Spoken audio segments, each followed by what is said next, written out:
Ready start. महोदय, यह मानना कि उनको रोका नहीं जा सकता गलत है। इस महंगाई को रोकने के लिए कुछ विशेष कदम उठाने होंगे, कुछ विशेष काम करने होंगे। एक विशेष चीज जो इस बजट में आई है और जो घबराहट पैदा करने वाली है, यह है कि देश की पैदावार तो बढ़ रही है, देश का विकास तो हो रहा है, लेकिन इसके साथ ही साथ देश में बेकारी बढ़ रही है और खास तौर पर पढ़े लिखे लोगों की बेकारी बढ़ रही है। लोगों का बेकार होना खतरनाक चीज है।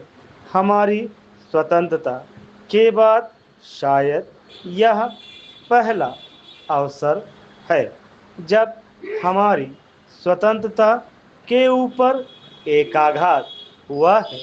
हम जिस प्रकार अपनी स्वतंत्रता की प्राप्ति के समय अपना सर्वस्व बलिदान करने के लिए तैयार थे, उसी प्रकार इस समय भी हमें तैयार होना होगा।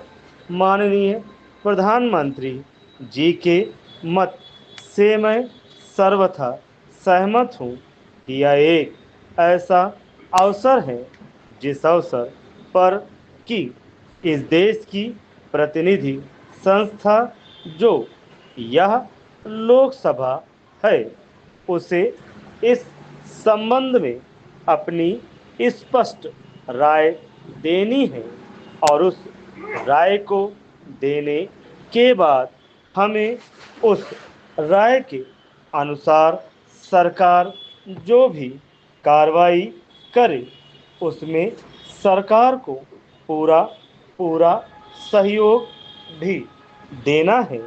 प्रजातंत्र में प्रजा के पूर्ण सहयोग के बिना काम नहीं चल सकता, चाहे वह कोई काम हो, छोटा काम हो या बड़ा काम हो।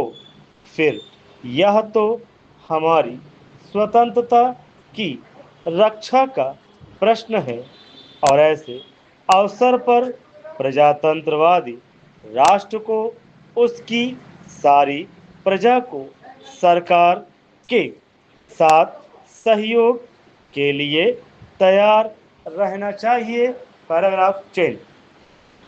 मैंने यह बात कई बार कही है और मैं फिर इसे दोहराना चाहता हूँ कि अनेक ऐसी बातें हैं जिनमें कि भिन्न भिन्न राजनीतिक दलों के होते हुए भी सब राजनीतिक दल मिलजुल कर काम कर सकते हैं, या एक ठीक इसी प्रकार का अवसर है।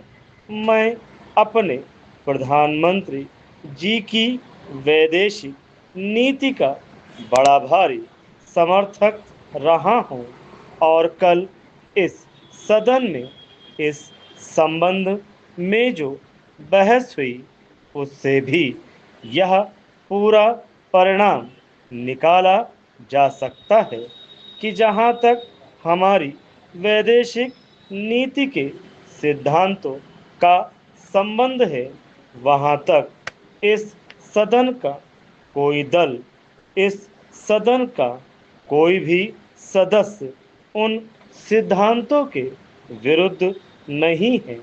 कल मैंने बड़े ध्यान से अपने साम्यवादी दल के नेता का भाषण सुना। उन्होंने यह कहा कि मूल प्रश्न हमारी मूल नीति के समर्थन का है।